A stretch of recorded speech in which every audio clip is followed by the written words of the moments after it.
How do you motivate yourself?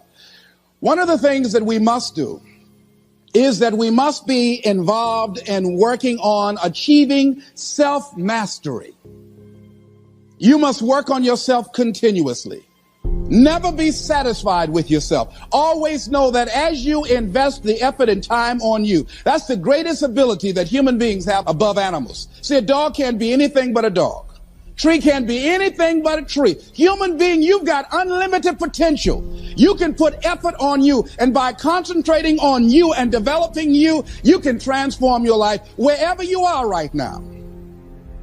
So you want to work on yourself.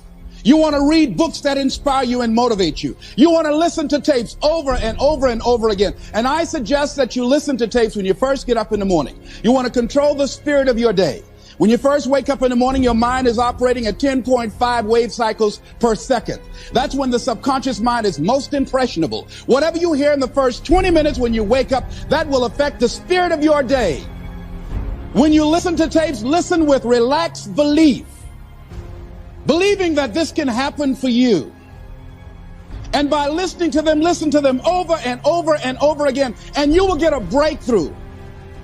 And as you continue to work on yourself, you will begin to expand your vision of yourself. You begin to work towards self-mastery.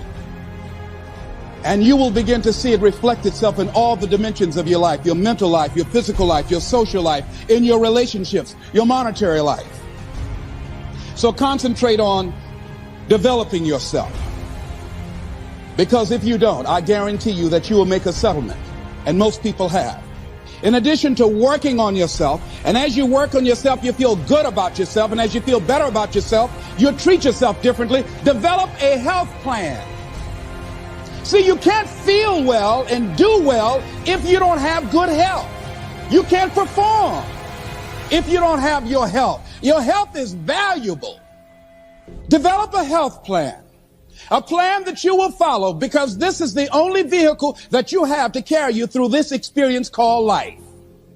And you want to take good care of it because you love you enough. You care enough about you. And that's not easy. It is not easy having a health plan and sticking to it.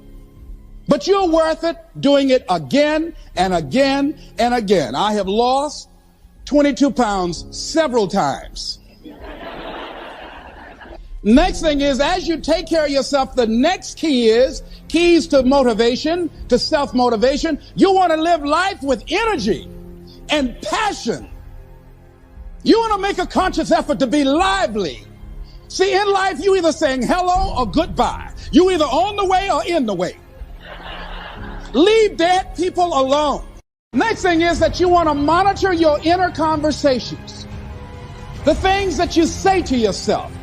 You want to watch them, and in watching them, you want to take charge. You don't really need to read anything. Forget all that. That's that inner conversation. Oh, you don't need to worry about trying to go into your own business. Forget that. You can't do that. What if you lose everything you've got? That inner conversation that stops you from doing the things you want to do less, don't do that. The next thing that is a key to self-motivation is that you've got to ask yourself, what do I want out of life? What do you want out of life? What do you want out of a job? What do you want out of a career? What do you want out of a relationship? What do you want? What gives you your life? How will you know when you got it? What will make you happy? You need to know. You need to start asking yourself some questions. What do I really, really, truly want? You need to be exact about that. Don't be vague. Oh, I just want to be happy. That's too vague. What will make you happy? How will you know when you got it?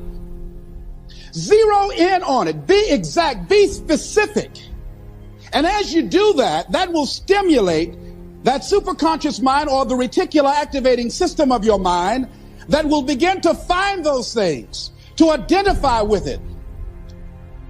And once you begin to determine that which you want, take the time to write it down. Don't just think about it. Write it down. That is a subjective process that engages the subconscious mind. Write it down. Once you write it down, read it 3 times a day, morning, noon, and night. Why is that important? Because what it will do, it will cause you to focus.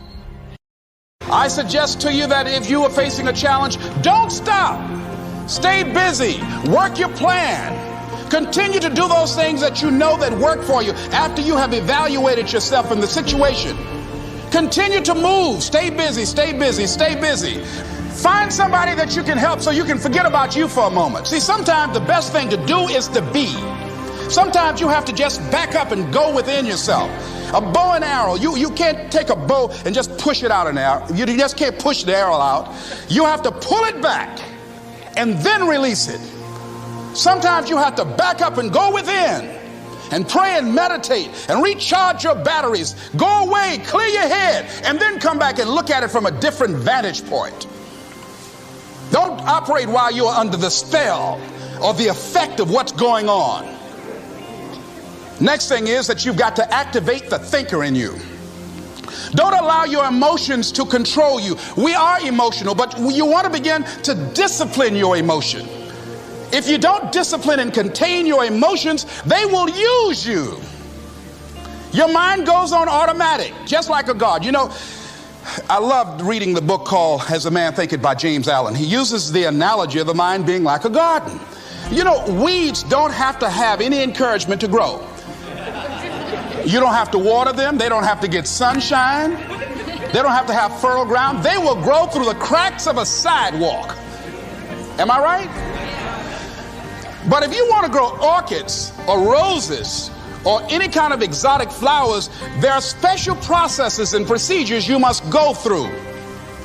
Well, by the same token, you don't have to force yourself or motivate yourself to think negatively, to be depressed, to hate somebody, to want revenge, to want to get back at somebody, to beat yourself up over the head, to feel loaded with guilt. You don't have to make any effort to do that. Your mind is on automatic. It will do that by itself. But if you want to begin to move into your own personal greatness, if you want to begin to really enjoy a happy, successful, healthy life, you've got to be willing to go against the tide. You've got to be willing to harness your will and say, in spite of this, I'm in control here. I'm not going to let this get me down. I'm not going to let this destroy me. I'm coming back, and I'll be stronger and better because of it. You have got to make a declaration that this is what you stand for. You're standing up for your dreams. You're standing up for peace of mind. You're standing up for health. You want it. And you're going to go all out to have it. It's not going to be easy. When you want to change, it's not easy. If it were in fact easy, everybody would do it. But if you're serious, you'll go all out. So yes, I'm going to turn this situation around. I'm not going to sit back and moan and cry over what happened and what went wrong and who did what. I'm going to do something about this situation. The next thing that is important is that expect things to get better for you, because they are. See, life is cyclic. You're not, whatever experience you're having right now, it has not come to stay. It has come to pass. Not to stay, just to pass. It's just going through. The biggest challenge is to know what's happening. This is a part of this thing we call life. This too shall pass. And maintaining perspective, putting it in perspective. The other thing is, take full responsibility for your life. Accept where you are and the responsibility that you're going to take yourself where you want to go. Someone said we have two primary choices in life. We can either accept conditions as they exist, or we can take the responsibility to change them. See, a lot of people want to exempt themselves from taking responsibility. All they want to do is talk about the problem. Every time you see them, they'll tell you their story over and over and over and over again. No. You want to take responsibility for your life. I got me here, I can get me out of this. And I'm getting out.